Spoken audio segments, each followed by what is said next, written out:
ব্রাহ্মণবাড়িয়া জেলা কসবা উপজেলা পুরকুল গ্রাম। পল্লী প্রকৃতি সবুজ জীববৈচিত্র্য দেখার উদ্দেশ্যে 2 অক্টোবর 2025 ইংরেজি। সাথে আছে উমরা ভাই। ভাই ভালো আছেন?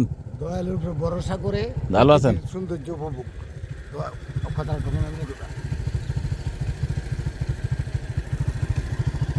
দয়ালুর উপর ভরসা করে চলেন ধরেন।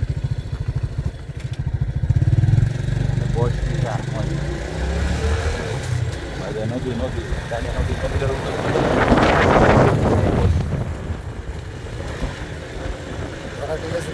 ঠিক আছে।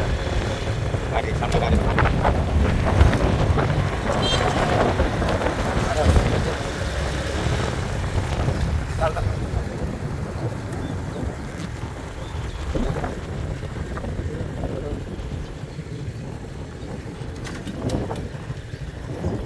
পল্লী প্রকৃতির মাঝে ব্রাহ্মণবাড়িয়া জেলা কসবা উপজেলা পুরকুল গ্রাম।